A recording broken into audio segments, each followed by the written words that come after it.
Will they let you?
Something on the road, interesting places, but now it's Nice. classic. Is she in the business? She was.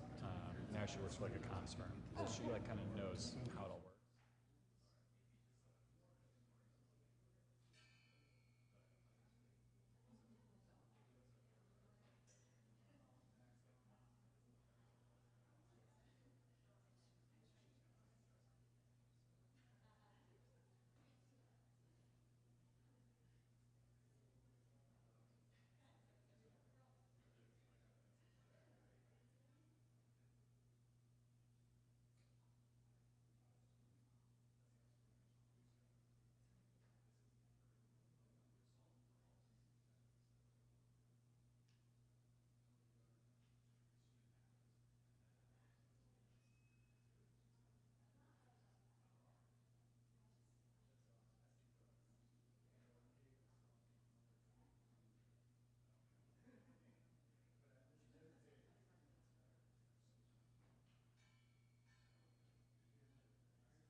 Just at home because it's easier.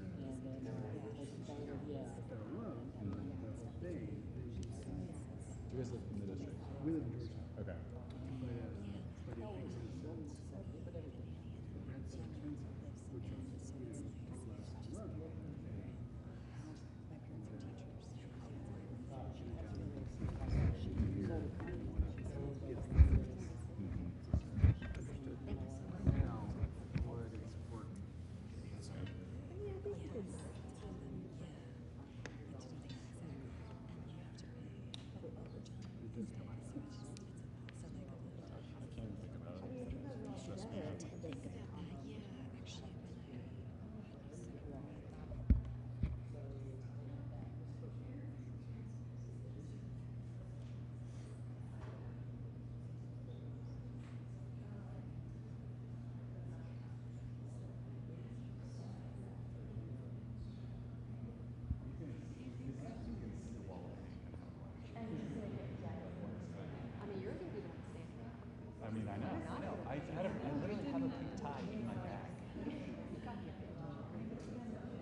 there's a men's I'm the store Katie Harris of the group. on the island. Did a couple of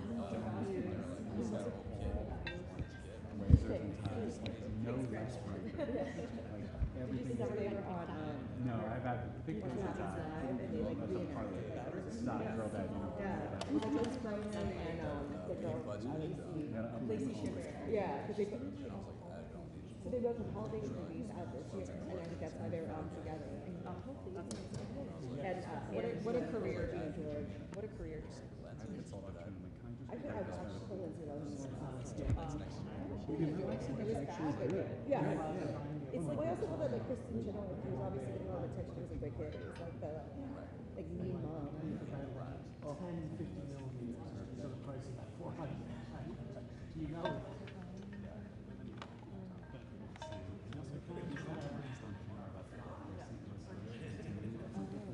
If you were to draw like a multi-circles and diagram of shit Donald Trump's interested in, at the center of that is like a rich guy who gets killed in New York City under suspicious circumstances, and then there's a leftist outrage or whatever. You know what I mean? It's like it's kind of like the perfect Donald Trump story, but it's also not like these today. So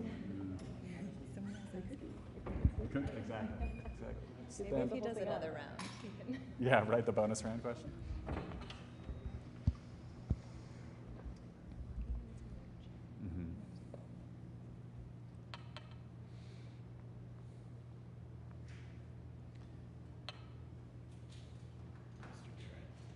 Brian, what's happening?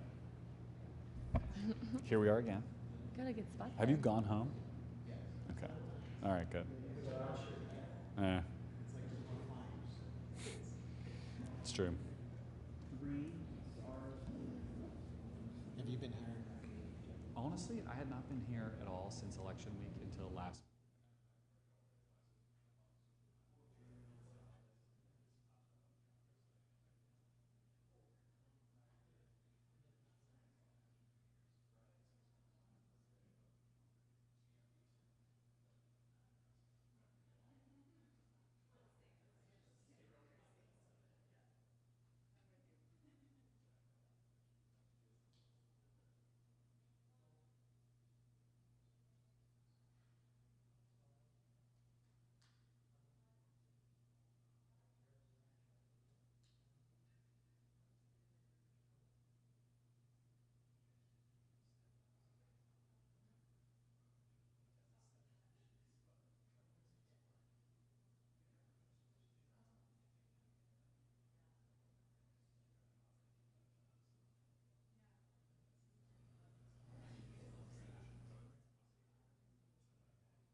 Yeah. Right? Like, I feel like that would get some headlines.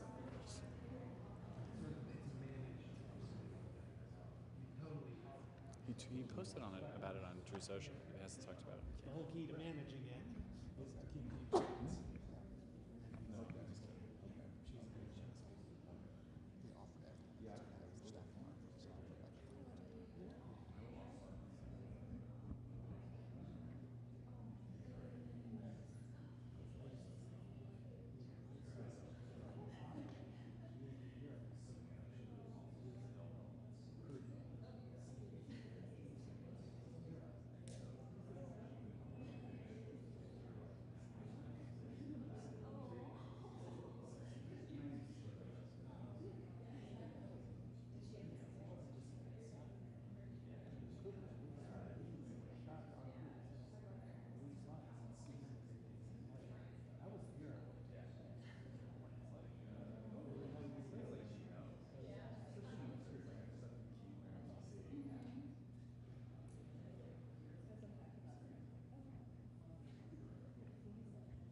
Doesn't come through as But a yeah.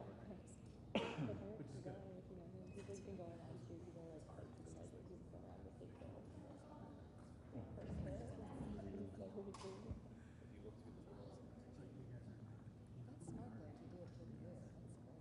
Yeah, and like, yeah. And it's right next to them, so it's just like that view. Oh, nice. Like, So yeah, so acoustic, yeah. it's doing and then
Good to see you. Good to see you.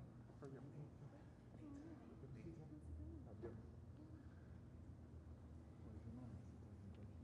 How's it going? How's the mood? Yeah, they're always in for a show. Understate that.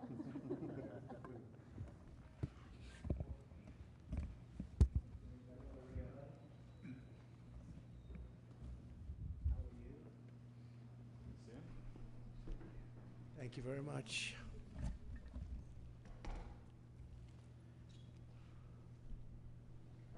So it's an honor to be with you. We'll discuss a couple of points. We'll take some questions later if you'd like. I'm sure you might have one or two. I'd be shocked if you didn't. I'd be very impressed. But I'm honored to welcome one of the most accomplished business leaders of our time, the founder and CEO of SoftBank, everybody knows, Masayoshi Son. Masa runs one of the largest companies in Japan and among the most successful investment and technology companies anywhere in the world, one of the most successful investors in the world. And we've just concluded a very productive meeting, and today I'm thrilled to announce that SoftBank will be investing $100 billion in America, creating 100,000 American jobs at a minimum. And he's doing this because he feels very optimistic about our country since the election. And many other people are also coming in with tremendous amounts of money. You probably noticed that a poll was just taken. It's business is literally in 39 years, there's been nothing like it. It's been the biggest increase. Small business owners gave it a 41% jump. It's the biggest jump that we've had in 39 years.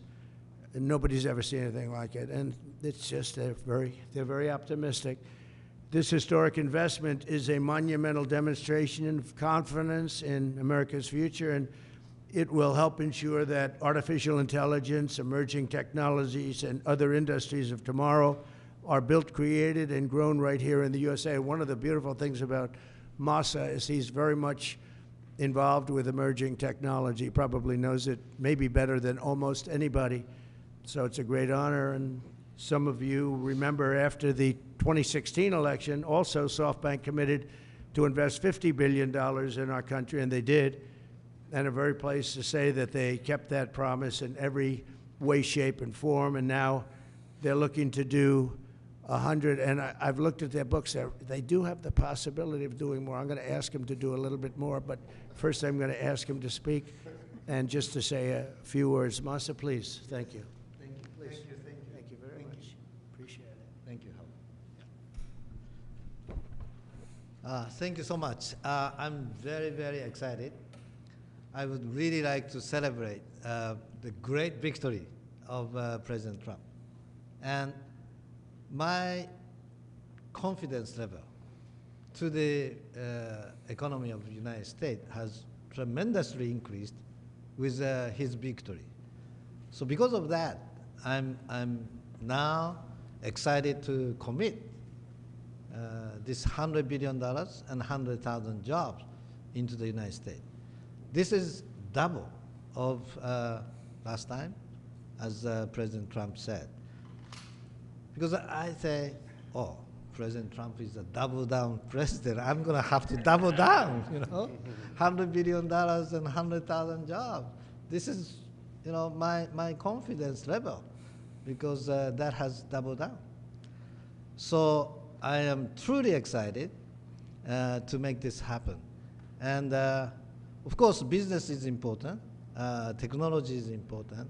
But one more thing I'm really hoping is that this President Trump would make the world, bring the world into peace again.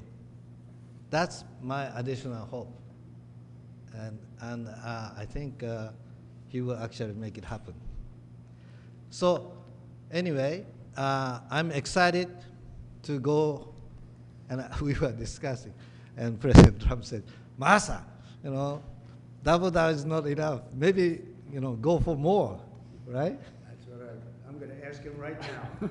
Would you make it $200 billion instead of he can actually Believe it or not, he can actually afford to do that. Would you do that?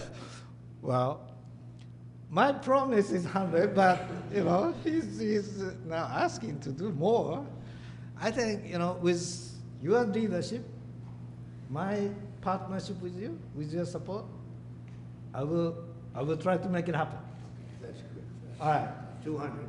He'll make it happen. 200 million investment. He is a great negotiator.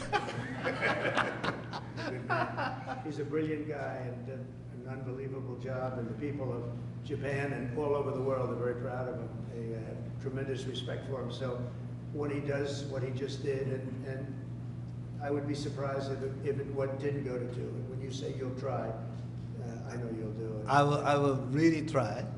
Yeah. And I need your support, though. You'll have my support. All right. You'll have our country's support. Oh, fantastic. Thank you, Masa, very much. Fantastic. Appreciate it. Thank you. Thank Do you. you want to Great say hello event. to the people of Japan who are all watching? Well, I'm sure our people in Japan are proud to make the partnership of U.S. and Japan be stronger. And I'm very excited to make this happen. Thank you very much. Thank you, Masa. Thank you. Thank you. Thank you. Thank you. Great job. Thank you. It's amazing. It's a great gentleman, a great leader, and a great investor. So to have that offer made, and we have so many companies coming in now that will be announcing, or that will announce themselves. We don't have to be with them to do it, but they'll be announcing. And as I said, small business optimism took a 41-point jump. 41 points. It went up 41 points. That's unheard of. And that's the biggest, they think, in recorded history, but they know at least a minimum of 39 years, so that's great. But on behalf of the American people, I want to thank Masa for his faith in what's happening with our country and what's happening with the world. There's a whole light over the entire world. Many people, some reporters, in speaking to them, they said, it actually is true. A couple of them are not necessarily friends of mine, but they said it is actually true that there's a light shining over the world. We're trying to help very strongly in getting the hostages back, as you know, with Israel and the Middle East. We're working very much on that. We're trying to get the war stopped, that horrible, horrible war that's going on in Ukraine, with Russia, Ukraine. We're going to, we've got a little progress. It's a tough one. It's a nasty one. It's nasty. People are being killed at levels that nobody's ever seen. It's very level fields, and the only thing that stops a bullet is a body, a human body. And the number of soldiers that are being killed on both sides is astronomical. I've never seen anything like it. And rapidly, I get reports every week, and it's not even, it's like just they're going down. Nobody's seen anything like it. It's a very flat surface, a very flat land. That's why it's great farming land. It's the breadbasket for the world, actually. But it's very flat, and there's nothing to stop a bullet but a body. There's no protection, no nothing, and what's happening there is far worse than people are reporting for both sides. So we're going to do our best, and we've been doing our best, and we'll see what happens. But since the election, I've been working every day to put the world at ease a little bit, to get rid of the wars. We had no wars when I left office, and now it's the whole world is blowing up. But there's great optimism, and you saw that by SoftBank. Starting on day one, we'll implement a rapid series of bold reforms to restore our nation to full prosperity. We're going to go full prosperity and to build the greatest economy the world has ever seen, just as we had just a short time ago. We had it in my term. We had the greatest economy that the world had seen. We were blowing away everybody. Our country was doubling up on China, doubling up on everybody, and everybody knows it. And then we had to slow it down with COVID, unfortunately, at the end. But even then, I gave it back with a substantial increase of the stock market, bigger than it was pre-COVID, so it was pretty amazing. Already preparations are underway to slash massive numbers of job-killing regulations, eliminating 10 old regulations for every new one. You put a new regulation on, you have to get rid of 10, and we'll be able to do it. And that was about the percentage we had. We cut more regulations than any president has ever cut, by far, actually, by approximately 5 times. Some of those regulations, unfortunately, were put back on, but we'll catch up very quickly. We'll catch up with it. One of the things I'd like to ask the Biden administration, as you probably heard, there are two events that took place. We're talking about a friendly takeover, a friendly transition, as they like to say. This is a friendly transition, and it is, but there are two events that took place that I think are very terrible. One is that if people don't come back to work, come back into the office, they're going to be dismissed. And somebody in the Biden administration gave a 5-year waiver of that so that for 5 years people don't have to come back into the office. It involved 49,000 people. For 5 years, they don't have to go. They just signed this thing. It's ridiculous. So it was like a gift to a union, and we're going to obviously be in court to stop it. The other thing is really terrible. We spent a tremendous amount of money on building the wall. The wall was designed specifically by the Border Patrol because it's very hard to climb. They need to have see-through. They need it to be steel because you can't cut. It's very powerful steel. It's very hard steel. It's a special type of steel, but very, very hard to cut. Inside the steel, as you know, we pour concrete, and that's a grade 10 concrete, which is a very strong concrete, very as though you were building about a 60-story building. It's very powerful concrete. They've made tremendous technology advances in the word concrete. Who would think that? But I know that from the construction industry. Today, what you can do with concrete is incredible. So we have a very strong concrete. And then we have a rebar. We put rebar inside the concrete, and the rebar likewise is very hard to cut. So it's a very expensive process, very expensive wall.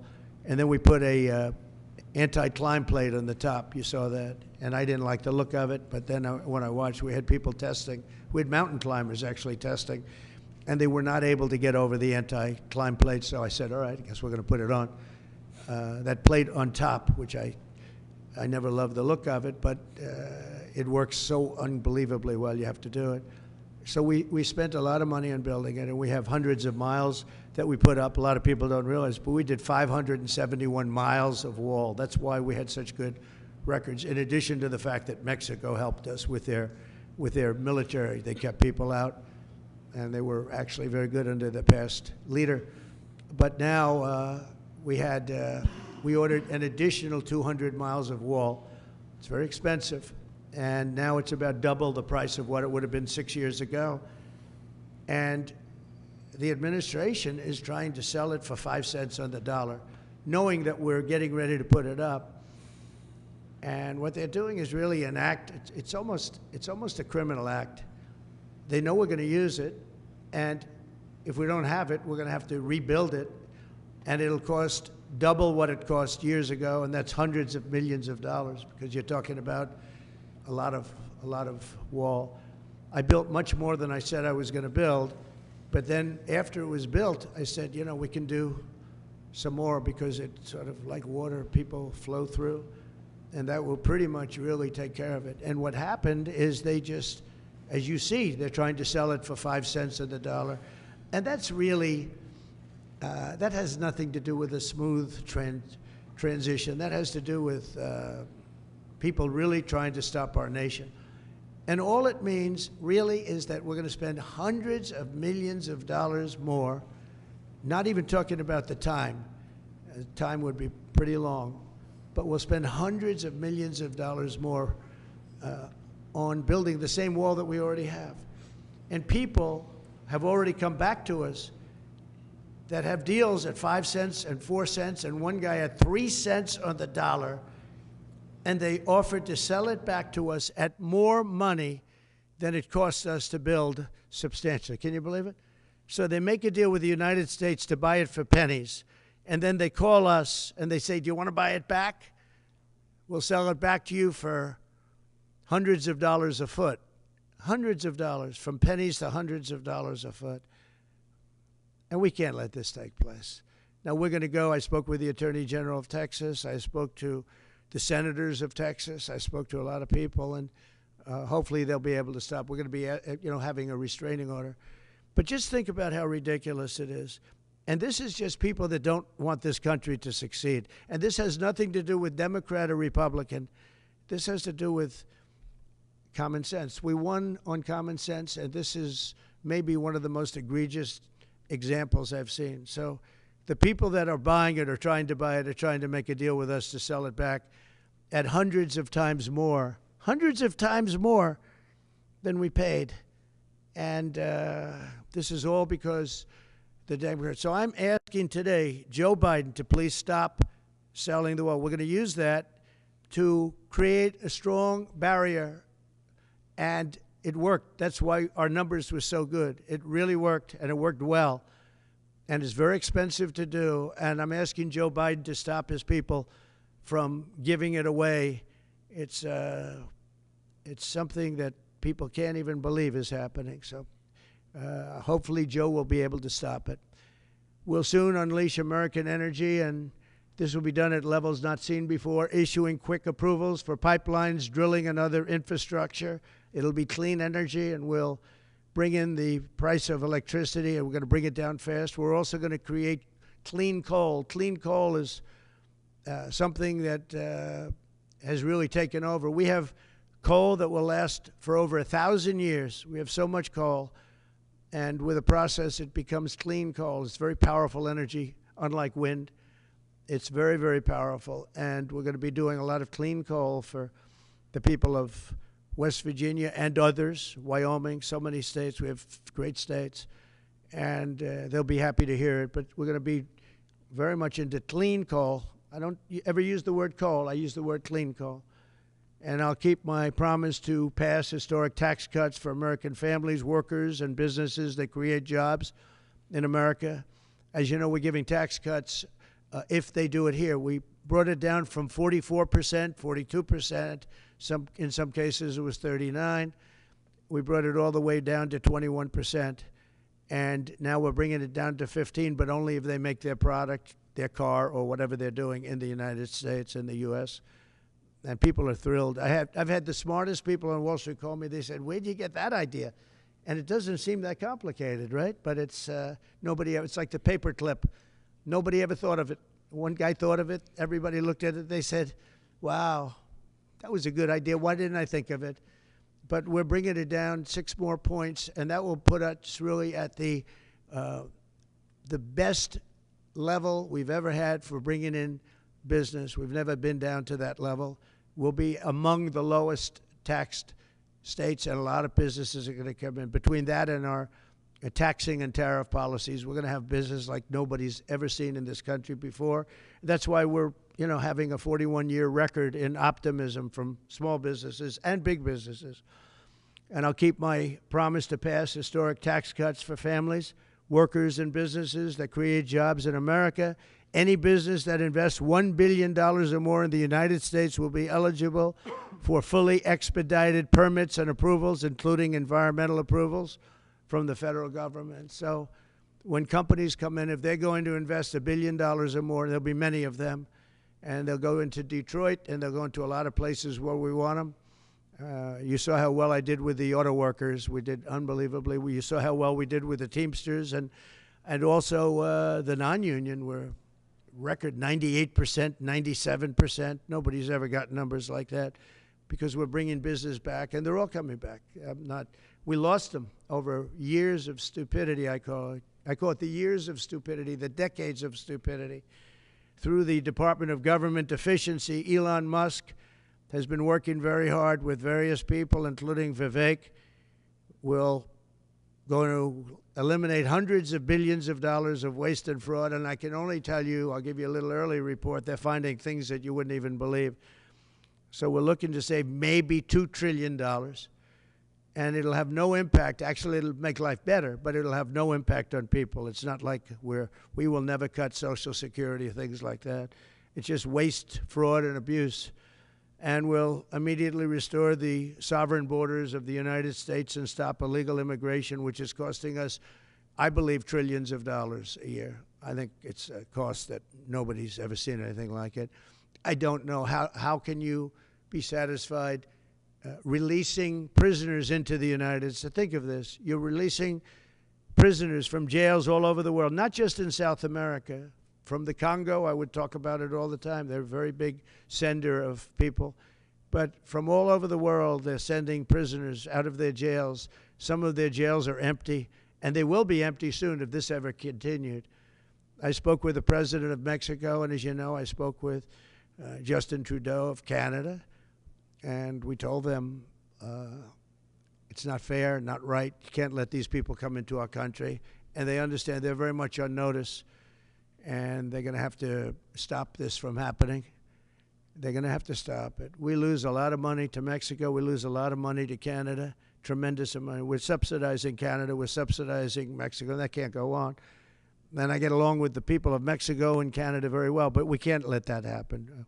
Why are we supporting and giving other countries hundreds of billions of dollars?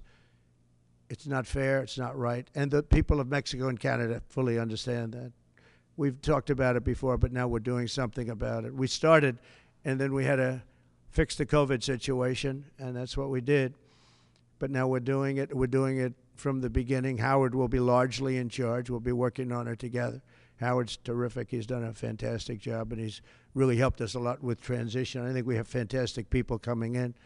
So all of these policies will help us rapidly defeat inflation, create millions of new jobs, and put money in the pockets of the hardworking families of our country, pay off debt. We're going to be paying off a tremendous amount of debt. We're $36 trillion. You don't want to be there. And we're going to be using a lot of the money that we make. We're going to be opening up a lot of businesses are going to be pouring in because of our tax policy. And we're going to use the money that we made to pay off debt and to reduce taxes. We're going to further reduce taxes. If you remember when we reduced them last time, that brought a tremendous amount. We brought it down to 21%, and that was the biggest tax cut in the history of our country. And nobody ever thought this would happen, but this is what's supposed to happen. We actually ended up taking in more revenue at 21 than we did at 40%, which was pretty amazing. But this will be the most exciting and successful period of reform and renewal in all of American history, maybe of global history. The golden age of America, I call it. It's begun. So it's the golden age of America, and that's what it's going to be. And we hope we don't have any intervening problems, because things happen. Like out of nowhere came the China virus. Out of nowhere came other things we don't want to have. You know, when I left, we had no wars. We had no problems. The Middle East was good. We did the Abraham Accords. We did things that nobody thought were even possible.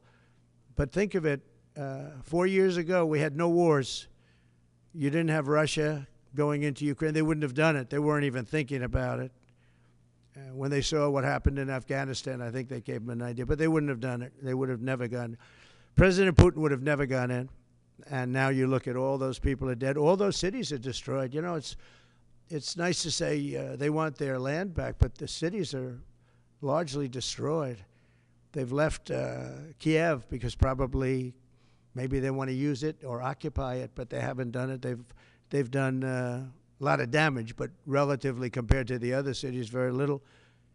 But many of those cities are gone. Those beautiful towers, those beautiful buildings that they had are now laying on their sides, destroyed, totally destroyed. The turrets and all of the magnificent 1,000-year-old, 2,000-year-old structures that were very strong are blown to smithereens. You look at some of those cities and not one building standing. So, you know, when you say take over the country, take over what? Take over what? That's a 100-year rebuild. Take 100 years to rebuild it, and you can never have it the way it was. What a shame. It should have never happened. It would have never happened. If I were president, that war would have never happened. Nor would Israel have happened with the attack on Israel. So we're inheriting big challenges at home and all over the world. Again, we had no wars. We had no problems. We had no inflation. We had it less than 1%. Perfect number. And then we had inflation, the likes of which I don't believe the country's ever seen inflation like that. They say 38 years. I don't know. I think it's probably ever. But we're going to take care of all of it. We're going to get the prices down by energy. The energy is going to come in. We have more energy than anybody else. We're going to use it. We don't have to buy energy from Venezuela when we have 50 times more than they do. It's just insane what we're doing. So we will not rest until America is richer, safer, and stronger than it has ever been before. And we have a big head start. Last time we didn't, and last time we didn't know the people, we didn't know a lot of things. But by the time we got it up and going, it was incredible. Again, we built the greatest economy in history for that period of time, and we'll do it again, I believe, substantially more so, because we understand, number one, the people of Washington. I know them. I didn't know any of them virtually. I relied on other people for recommendations. Some were very good recommendations. We had some great people. Bob Lighthizer, I thought, was great. We had a lot of great people. And but we had some people that I wouldn't have used in retrospect, and now I know them better than anybody, better than they know themselves. So once again, I'd like to thank Masa for what he's done with that investment, which will end up being $200 billion, I believe. But I just want to thank him. He's just an outstanding man. When you have that kind of brain power wanting to invest in this country, and that's money that he can't invest elsewhere. So that's a big investment, but makes me feel very good. Makes me feel that we're absolutely on the right track. So thank you to Masa, and we'll take a couple of questions. Yeah, please. Jeff? You mentioned divorce. Can you tell us what you said to Prime Minister Netanyahu in your call on Saturday? Yeah. And have you spoken to President Putin since your election? Well, I'm not going to comment on the Putin question, but I will comment on Bibi. We had a very good talk. We discussed what is going to happen, and I'll be very available on January 20th, and we'll see. As you know, I gave warning that if these hostages aren't back home by that date, all hell's going to break out, and very strong. But we generally just discussed. I asked him, where are things? Mike Waltz they're doing a great job, by the way. Everybody is very happy. I think he's doing a fantastic job. But he was very much involved in the call. But it was a recap call more than anything else. President Trump, how do you plan to stop the ban on TikTok next month? Who? How do you plan to stop the ban on TikTok next month? We'll take a look at TikTok. You know, I have a warm spot in my heart for TikTok because I won youth by 34 points. And there are those that say that TikTok had something to do with that. Now, Joe Rogan did, and some of the other people that were recommended by my son Barron, he knew names. I said, who is that? Tell me, who's that? Dad, you gotta be kidding. I can't believe you don't know. And I did those interviews, and it was actually sort of cute. Do you want to know the truth? But we did them, and that had an impact. But TikTok had an impact, and so we're taking a look at it. But you know, we won youth. Republicans are always 30 points down in youth. I don't know why, but we ended up finishing. There was one poll that showed us down about 30. We were 35 or 36 points up with young people. So I have a little bit of a warm spot in my heart, I'll be honest. Yes, President Trump, are you entertaining the idea of preemptive strikes against Iran's nuclear facilities? Against who? Against Iran's nuclear Well, I facilities? can't tell you that. I I mean, it's a wonderful question, but how am I going to do preemptive strikes? Why would I say that? Can you imagine if I said yes or no? You'd say, that was strange that he answered that way. Am I going to do preemptive strikes on Iran? Is that a serious question? How could I answer a question like that? Say it. Would you be in support of Israeli strikes on Iran's nuclear How could I facilities? tell you a thing like that now? It's just so, you don't talk about that before something may or may not happen. You know, just I don't want to insult you. I just think it's just not something that I would ever answer having to do with there or any other place in the world. President Trump. President Trump. Time magazine interview. Can I ask, just clearly, do you believe there's a connection between vaccines and autism? Do you believe there's a link? Well, I don't look. Right now, you have some very brilliant people looking at it. I had dinner the other night with the head of Pfizer, the head of Eli Lilly, and RFK, as you know, and Oz. And we had, and other people within the administration that are involved in the medical. And we're looking to find out, you know, if you look at autism, so 30 years ago I've heard numbers of like 1 in 200,000, 1 in 100,000. And now I'm hearing numbers of 1 in 100. So something's wrong. There's something wrong. and we're going to find out about it. What about the president? Can I follow up on Robert Kennedy? He's on the Hill today. He's meeting with senators. What do you say to people who are worried that his views on vaccines will translate into policies that will make their kids less safe? No, I think he's going to be much less radical than you would think. I think he's got a very open mind, or I wouldn't have put him there. He's going to be very much less radical. But there are problems. I mean, we don't do as well as a lot of other nations, and those nations use nothing. And we're going to find out what those problems are. And another thing that came up, the dinner was fascinating because I had Bobby and I had, again, the head of Pfizer. You know who that is. He's a highly respected man who has run an incredible company. Likewise with Lilly, the top two people. And we had the head of the industry also. So all companies were represented. And I said, let's have it out now a little bit.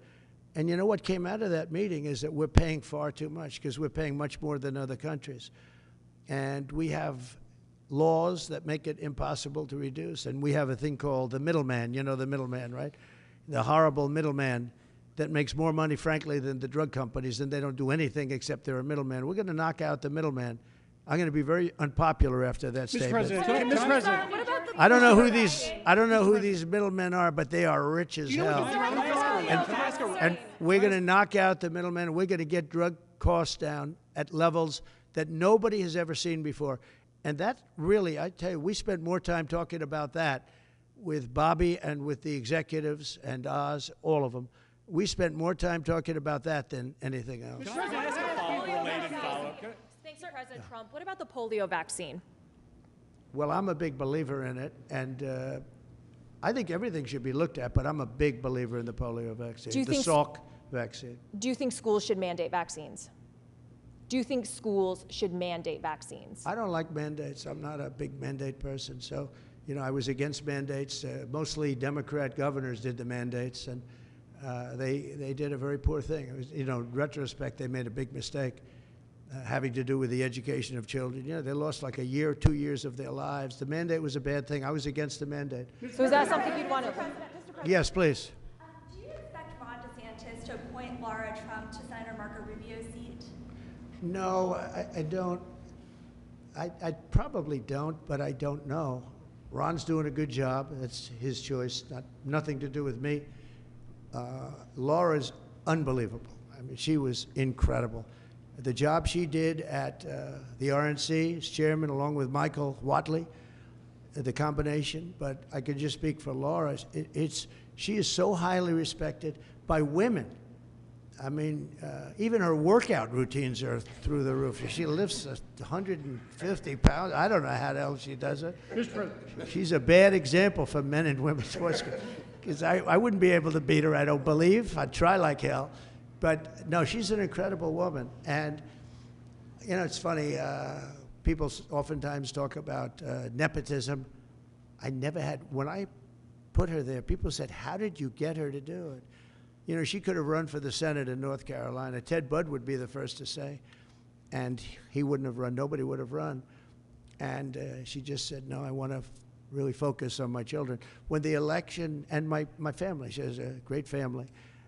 When the election started getting closer, I asked her, would she go to Washington and work on the, you know, as chairman of the committee along with Michael Whatley. And they did such an unbelievable job, especially on cheating. They stopped it, or at least they stymied it. Too big to rig. And we won in a landslide. You know, we won tremendously. She did an amazing job. Now Ron is going to have to make, because Marco has been really a star already, and we haven't started, but you know, we see signs of from some people, or very early, we see signs of stardom, and Marco has done incredibly. He's sort of born for it. It was such an easy decision. The Marco decision was such an easy, but he leaves a vacancy in Florida, and Ron's going to have to make that decision, and he'll make the right decision. I also know that Laura's got so many other things. I mean, she's got so many other things. People want her to be on television. They want to give her contracts.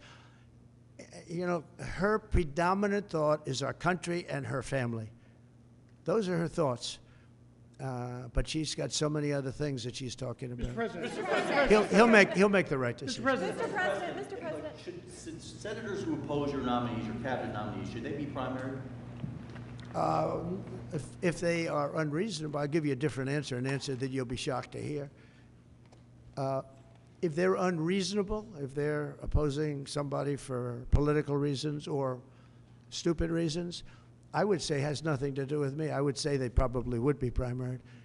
But if they're reasonable, fair, and really disagree with something or somebody, I could see that happening.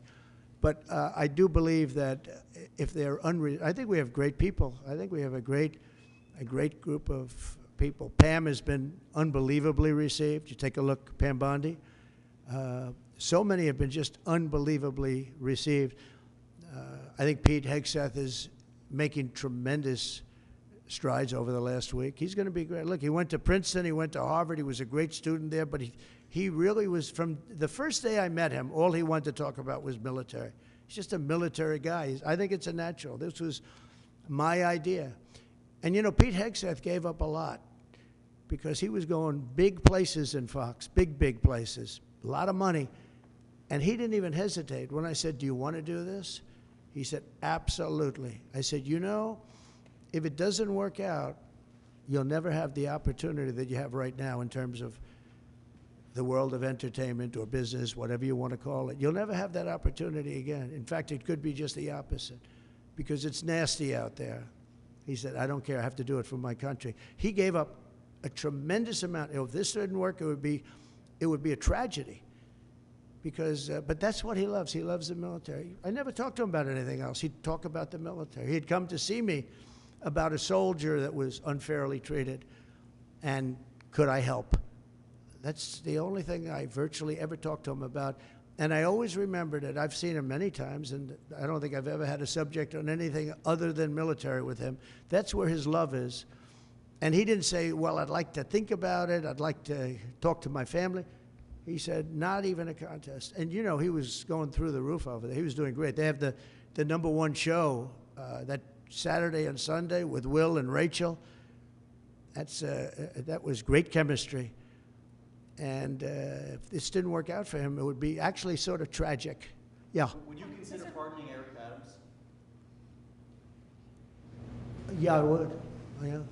I think that he was treated pretty unfairly. Now, I haven't seen the gravity of it all, but it seems, you know, like being upgraded in an airplane many years ago. I know probably everybody here has been upgraded. They see you're all stars, and they say, I want to upgrade that person from NBC. I'm going to upgrade him. And that would mean you'll spend the rest of your life in prison. I don't know. Somehow, I hope not. I mean, I'd have to see it because I don't know the facts. I think he was treated. You know, it's very interesting. When he essentially went against what was happening with the migrants coming in. And, you know, he made some pretty strong statements like, this is not sustainable. I said, you know what, he'll be indicted soon. And I said it, not as a prediction, a little bit lightheartedly, but I said it. I said, he's going to be indicted. And a few months later, he got indicted. So, yeah, I would certainly look at it. Yes. Mr. President, can I ask you a question about the drones?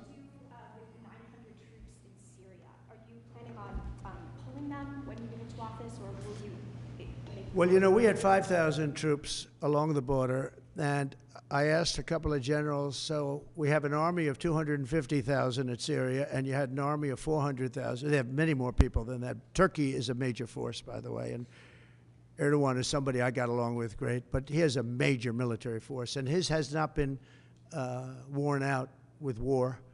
It hasn't been worn out with all of the other things. I mean, he's built a very strong, powerful army.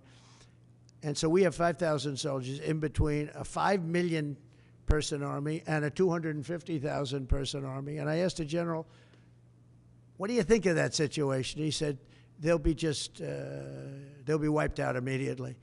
And I moved them out and I took a lot of heat. And you know what happened? Nothing.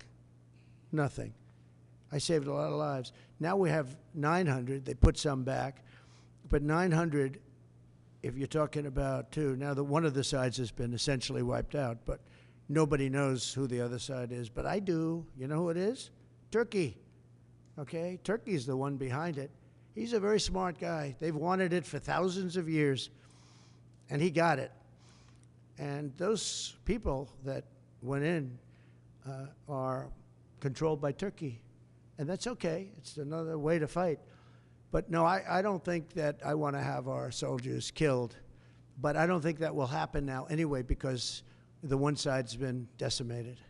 Mr. President, I want to ask you a question about the drones. Briefing of the Are you drones. concerned about more unrest in that region, or do you think it will calm? Well, nobody knows what the final outcome is going to be in the region. You know, nobody knows who really the final. I believe it's Turkey, and I think Turkey is very smart. He's a very smart guy, and he's very tough. But Turkey did an unfriendly takeover without a lot of lives being lost. I can say that Assad was a butcher. What he did to children. You remember I attacked him with the 58 missiles, unbelievable missiles coming from ships 700 miles away, and every one of them hit their target. But I did that. That was the red line in the sand. Obama drew it, and then he refused to honor what he did. He said, if anybody goes across the red line, and Assad killed many more children after that, and Obama did nothing, but I did. I hit him with a lot of missiles. In fact, President Xi was sitting here the night he was in that dining room having chocolate cake. Remember the famous chocolate cake? But and that's when I explained what we were doing as the missiles were shot. And it was amazing as to precision, because every one of those missiles hit its target from a long distance away. Had President Obama drawn the line and where it meant something, you wouldn't have even had Russia there. But in the end, I never understood why Russia went there. They were not getting very much out of it. But now their time is taken up with Ukraine, and we'd like to get them to stop on Ukraine, and Ukraine stop also. As you know, when I went to the cathedral, which was fantastic, the job that they've done in France, and the job that Macron, Emmanuel did. He did a phenomenal job on the rebuilding of that cathedral. It's magnificent, and they did a great thing. And they had great respect for our country. They treated me, meaning I'm the country, I'm the representative of our country, and we were treated with great respect. And one of the people that came to pay his respects is, as you know, Ukraine, Zelensky. And he would like to have peace. He wants peace. Everyone's being killed. It's the worst carnage that this world has seen since World War II. I've had pictures of fields where bodies are lying on top of bodies. Looks like the old pictures of the Civil War, where just bodies are all over. Just if you saw those pictures, you'd feel more strongly about it. It's got to stop. And we're trying to get it to stop. Well, we're gonna see. We're going to be talking. We'll be talking to President Putin, and we'll be talking to the representatives, Zelensky, and representatives from Ukraine. We got to stop it. It's carnage. What about the fear here at home of the drones? Good to see you. Thank you. Good to see you. Good to see you. Can you comment on the drones that are flying around New Jersey, the ports? It seems like the American people have a big disconnect. The government knows what is happening. Look, our military knows where they took off from. If it's a garage, they can go right into that garage. They know where it came from and where it went. And for some reason, they don't want to comment. And I think they'd be better off saying what it is. Our military knows, and our president knows. And for some reason, they want to keep people in suspense. I can't imagine it's the enemy, because if it was the enemy, they'd blast it out. Even if they were late, they'd blast it. Something strange is going on. For some reason, they don't want to tell the people, and they should, because the people are really, they happen to be over Bedminster. Will you shoot them down? They're very close to Bedminster. I think maybe I won't spend the weekend in Bedminster. I've decided to cancel my trip. Have you received an intelligence briefing on the drones? I don't want to comment on that. Have you been do you have any reason to think they're a threat? Two quick questions. First, on vaccines, do you want RFK Jr. to revoke any vaccines? No, I want him to come back with a report as to what he thinks. We're going to find out a lot. We're doing two things. We're going to have tremendous cost savings will come out of this. That's a minimum. And we're also going to have, and I think, very serious discussions about certain things, whether it's pesticides. Europe doesn't use pesticides, and yet they have a better mortality rate than we do. They don't use pesticides. In fact, they use it as an excuse not to take our farm product. We spend billions and billions of dollars on pesticides, and something bad's happening. Again, you take a look at autism today versus 20, 25 years ago, it's like not even believable. So we're going to have reports. No, nothing's going to happen very quickly. I think you're going to find that Bobby he's a very rational guy. I found him to be very rational. No, nothing, you're not going to lose the polio vaccine. That's not going to happen. I saw what happened with the polio. I have friends that were very much affected by that. I have friends from many years ago, and they have, obviously, they're still in not such good shape because of it. You know, and many people died. And the moment they took that vaccine, it ended. Dr. Jonas Salk did a great job, so I don't anticipate that at all. But we're going to look into finding why is the autism rate so much higher than it was 20, 25, 30 years ago. I mean, it's 100 times higher. There's something wrong, and we're going to try finding that. We're also going to find out why are we paying more than other countries. And we were in the process of doing that through transparency and other things. We were doing a good job in that first term, and we brought it down. We got the $35, all of the different things. We got, you know, we were the ones that got all of that done. Every one of those things, we got them done. I said, you know, I hope I win, because otherwise somebody's going to take a lot of credit for what we did. But now what happens is we're gonna have a big conversation on price. Why is it that Germany and UK and other countries are paying so much more for the same box of medicine made in the same plant? Why is it that we're paying many times more? And I know the answer, because our government didn't do what they were supposed to do. And what I put in place was terminated unexpectedly by the Biden administration, and they shouldn't have terminated it. It would have had a huge impact. And Mr. President, one quick question. On Ukraine, you mentioned that some of the areas are already decimated. Do you believe that Ukraine should cede territory to Russia? Well, I'm going to let you know that after I have my first meeting. But a lot of that territory, when you look at what's happened to those, I mean, there are cities that there's not a building standing. It's a demolition site. There's not a building standing. So people can't go back to those cities. There's nothing there. It's just rubble. Just like when I knocked down a building in Manhattan, which is actually, this is worse, actually, because we do it step by step. This thing has just got demolished. And by the way, in those buildings are many people. Many people were in those buildings. You know, when they say the number in Ukraine is going to be a much higher number of death, is going to be a much higher number than you're hearing. You know, they're big buildings. That's what I did very well. And these are very long buildings. They're 15 to 20 stories high. They're massive buildings. I was surprised at how big. And they're flattened like a pancake. 1 or 2 bombs hit them, and they just collapsed. And they'd say, nobody was hurt. Well, nobody knows who was in those buildings. There were a lot of people in those buildings. They're going to find that when they start doing the removal. Many more people are being killed in the Ukraine war with Russia than is being reported, and that includes soldiers. The soldiers are being, it's a carnage that we haven't seen since the Second World War. It's got to be stopped. And I'm doing my best to stop it. Yeah, please, go ahead. You had a meeting with Mrs. Abe yesterday, but Japanese Prime Minister... Mrs. Abe, yeah. And Japanese Prime Minister Ishiba is hoping to have a meeting anytime soon. I will do that. In fact, I sent him a memento. I sent him a book, the Prime Minister. But Mrs. Abe was very close with our First Lady, with Melania, and she loved Melania's book. And she called and wanted to know if she could have... I was very close to the Prime Minister, Shinzo Abe. He was great. He was a great man. And his wife wanted to know if it would be possible to have dinner. And it was just out of respect to Shinzo.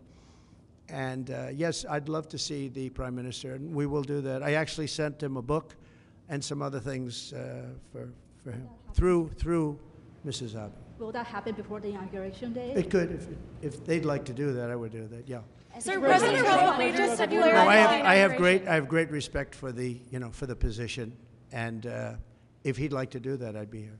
Mr. President, you have report that Ambassador to Japan will be George Glass. Is that your final decision? Highly respected man, that's right, highly respected. He's been an ambassador before, did a fantastic job. We consider Japan very important. He's very highly respected. Okay, couple of Which other Next world leaders have you invited to the Next question about the inauguration? border. Which other world leaders have you invited to the inauguration? The world leaders are calling me, and some Are they really coming? would like to meet.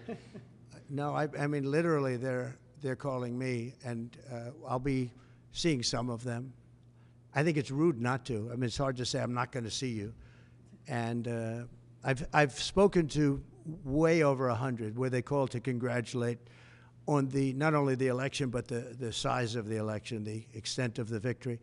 And they were great. I mean, I spoke to over 100 countries. You wouldn't believe how many countries there are. And I'm trying the best I can to get back to everybody, but there are a lot of countries, and every one of them, literally everyone called, and it was very nice. So, yeah, I'd see some if some felt it was an emergency. I've seen, as you know, I've seen President Zelensky. He came to France while I was there for the cathedral opening.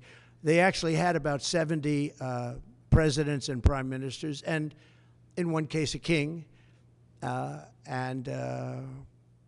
We saw some great people. I also met with William, and I was very impressed by William. I think William is terrific. I was very impressed by William. As you know, I met with him, too. Are you President Trump, Did you invite Zelensky to the inauguration? No, but if you'd like to come, I'd like to have him. I mean, I didn't invite him, no. Are you disappointed Trump, China can I ask you a Xi question can't about come to the conversation on inauguration? board? Are you disappointed that China Xi won't be at the inauguration? I don't know that he won't be at the inauguration. I mean, I haven't really spoken to him about it. I don't know that, actually. I would say that if he'd like to come, I'd love to have him. But there's been nothing much discussed. I have had discussions with him, letters, et cetera, at a very high level. You know, we had a very good relationship until COVID. COVID didn't end the relationship, but it was a bridge too far for me. But if he'd like to come, I'd certainly be. Have you spoken to Venezuela? He hasn't, just so you understand, he hasn't said one way or the other. Because a lot of people say he won't come, he will come. People think he will come, he won't come.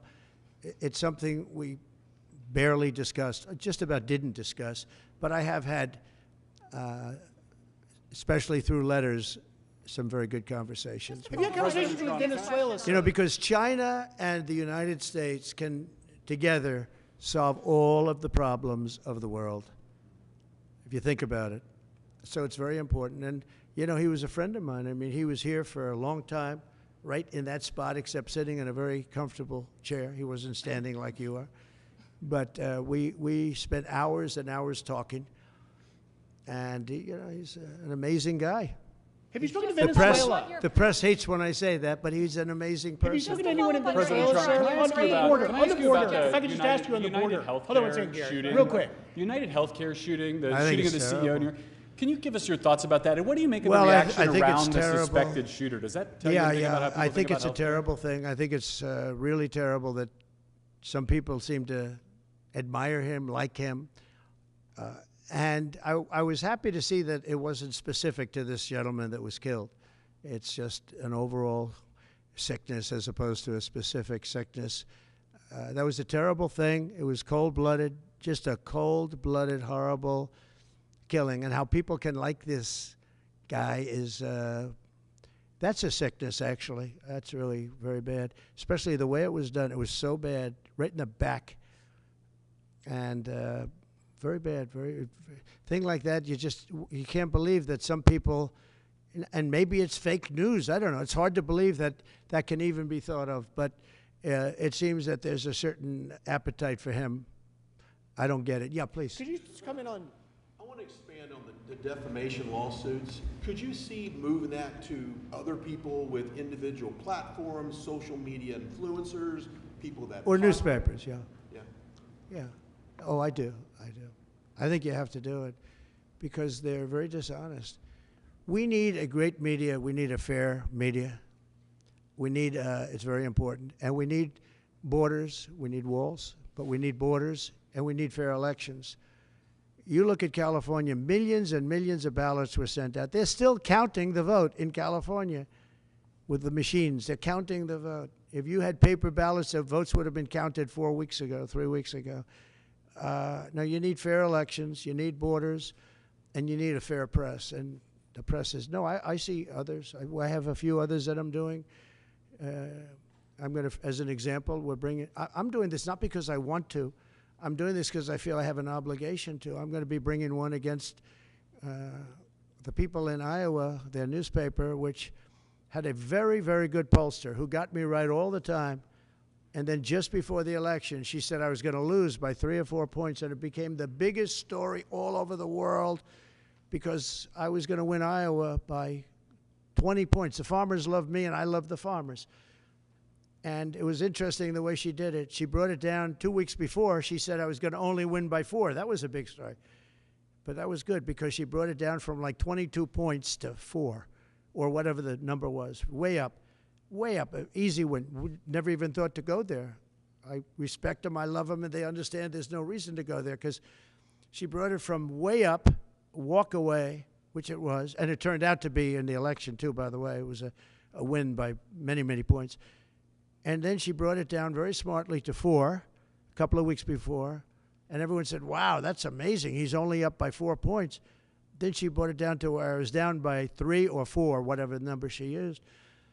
And that was the Des Moines Register, and it was their parent.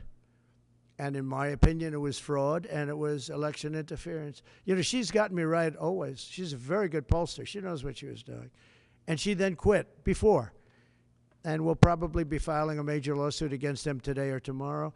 We're filing one on 60 Minutes, you know about that, where they took Kamala's answer, which was a crazy answer, a horrible answer, and they took the whole answer out and they replaced it with something else she said later on in the interview, which wasn't a great answer, but it wasn't like the first one. The first was grossly incompetent. It was weird. And that was fraud and election interference by their news magazine, a big part of CBS News. So as you know, we're involved in that one. We're involved in one which has been going on for a while and very successfully against Bob Woodward, where he didn't quote me properly from the tapes. And then on top of everything else, he sold the tapes, which he wasn't allowed to do. He could only use them for reporting purposes, not for sale purposes. And he admits that. And I think we'll be successful on that one. And we have one very interestingly on Pulitzer because reporters at the New York Times, Washington Post got Pulitzer Prizes for their wonderful, accurate, and highly professional reporting on the Russia hoax. Well, it turned out to be a hoax, and they were exactly wrong.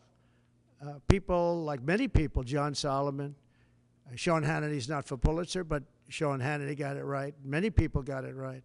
Tucker got it right. Jesse got it right. Laura got it right. Janine got it right. A lot of people got it right. They didn't get anything. They gave it to reporters that got it absolutely wrong. And now everybody admits it was a hoax.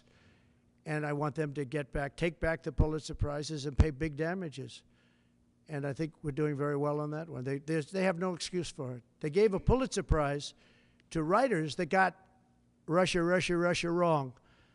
And so I think we're doing well. And I feel I have to do this. I shouldn't really be the one to do it. It should have been the Justice Department or somebody else, but I have to do it. It costs a lot of money to do it, but we have to straighten out the press. Our press is very corrupt, almost as corrupt as our elections. Are you worried about Venezuela? Sir, have you had any discussions with Venezuela? For January 6th defendants, you had said in the first few minutes of your administration you want to issue pardons for January 6th defendants. No. Does that include, will that be a blanket pardon? Does that include Well, you'll find everyone? out, but it's going to go quickly.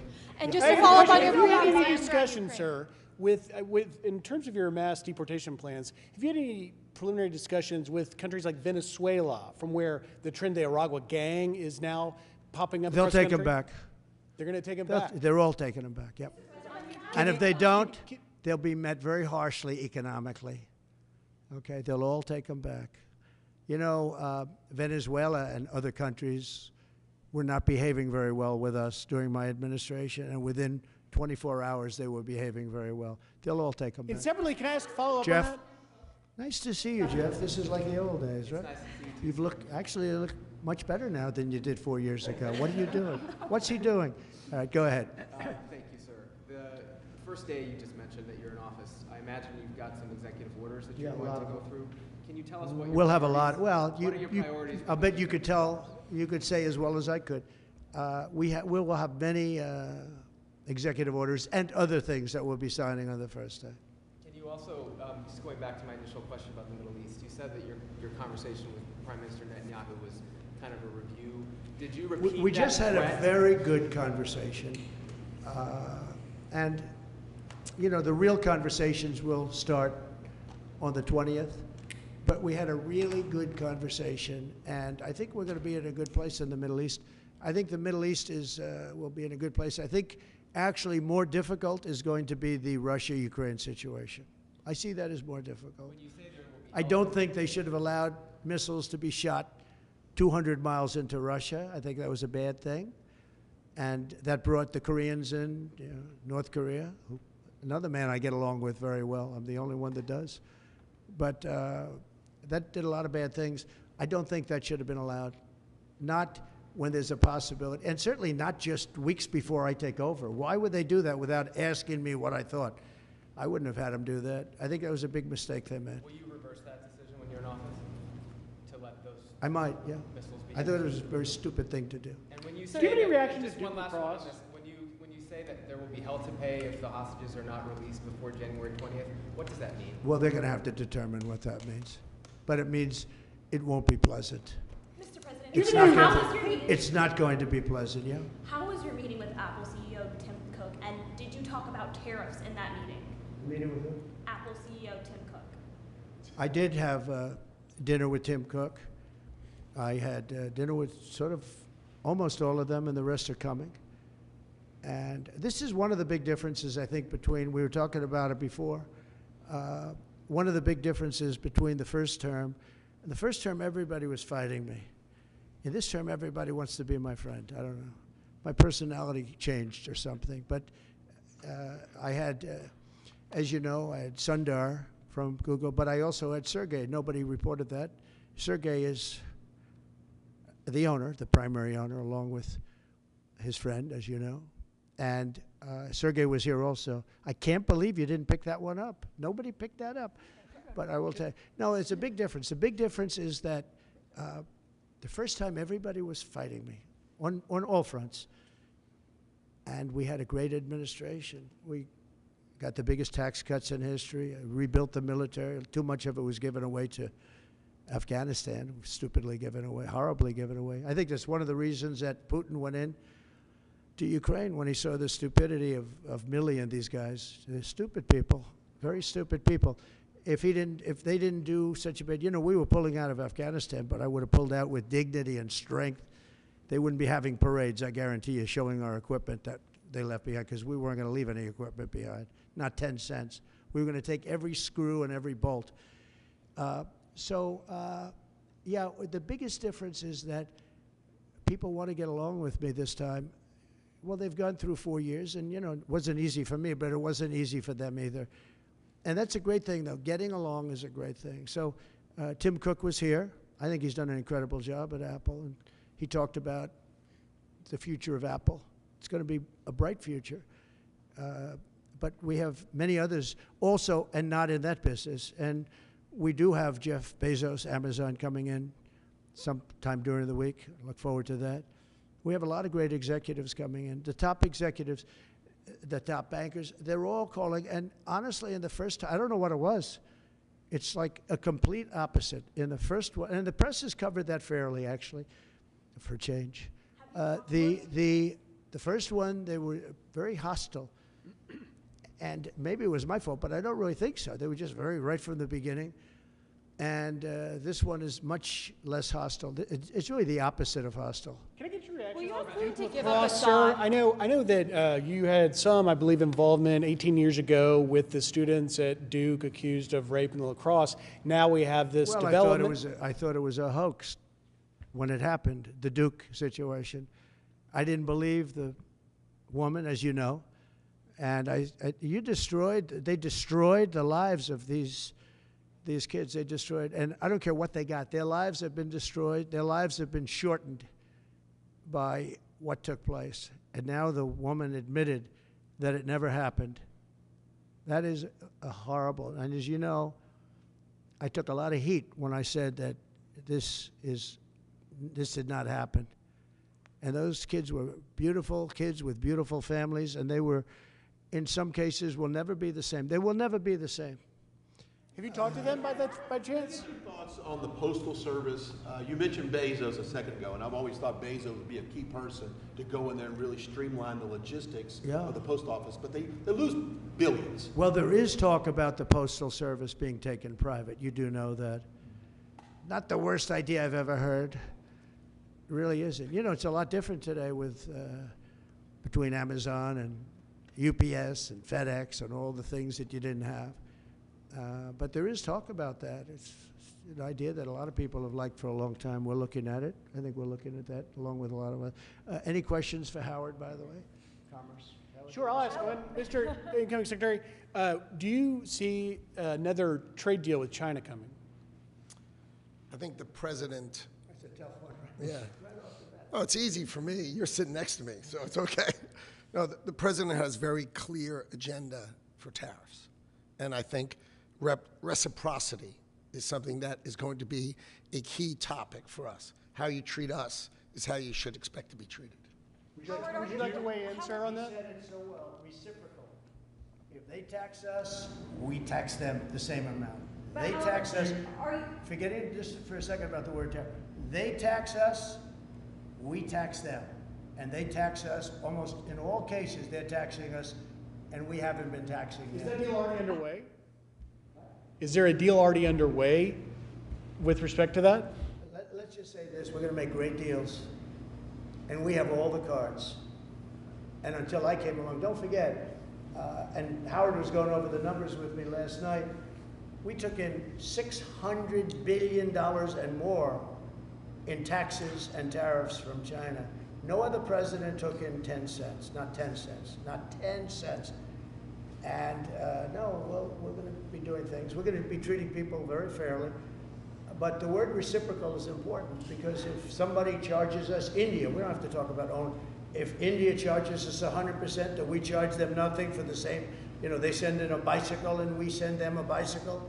They charge us 100 and 200. India charges a lot. Brazil charges a lot.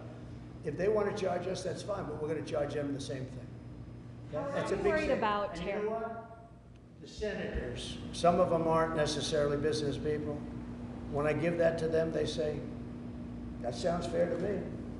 Are you concerned that tariffs might hurt the stock market rise that you have seen and the economy more broadly? Make our country rich. Tariffs will make our country rich. But won't they raise prices? Properly used. No, well, I didn't have any inflation, and I had massive tariffs on a lot of things. We put tariffs on steel. If I didn't put tariffs on steel, 50% and more, they were dumping steel in, China and others. I put tariffs on, and it stopped, and we took a fortune. We made a fortune on it. Tariffs, properly used, which we will do, and being reciprocal with other nations, but it'll make our country rich. Our country right now loses to everybody. Almost nobody do we have a surplus with. There are a couple of countries, and they're embarrassed by it, but almost nobody. And tariffs will make, I always said, to me, tariffs, the most beautiful word in the dictionary. It'll make our country rich. You go back and look at the 1890s, 1880s, McKinley, and you take a look at tariffs. That was when we were at our proportionately the richest. Mr. President, did you get to a good spot? Back on Ukraine, Mr. President. What should Zelensky, if anything, be prepared to give up to end this war? He should be prepared to make a deal.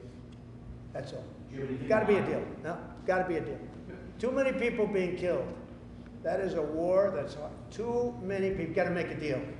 And Putin has to make a deal too. What deal? By the way, Putin has to make a deal, and Putin would have never gone in if I was president. If I was president, we wouldn't have had inflation. Our oil prices would have been lower. I had a good relationship with Putin. He would, despite the Russia hoax, which made it more difficult. If we had that election, if it were an honorable election, we wouldn't have had any of the problems that we're talking about right now. Putin would have never got in. Based on your your understanding. office, you said that you could make that deal before you take office. Do you still think you could make that deal? I'm going to try. Will you ask Based on Putin your- to give up Assad? Well, I hadn't thought of it. I think we have to get on with our lives. We'll have to see what happens. But right now, Syria has a lot of, there's a lot of indefinites. Nobody knows what's going to happen with Syria. But I think Turkey is going to hold the key to Syria, actually. I don't think you've heard that from anybody else, but I've been pretty good at predicting. I want to thank you all, and we're going to make America great again. Thank you very much. Thank you very much. Thank you. And you can continue to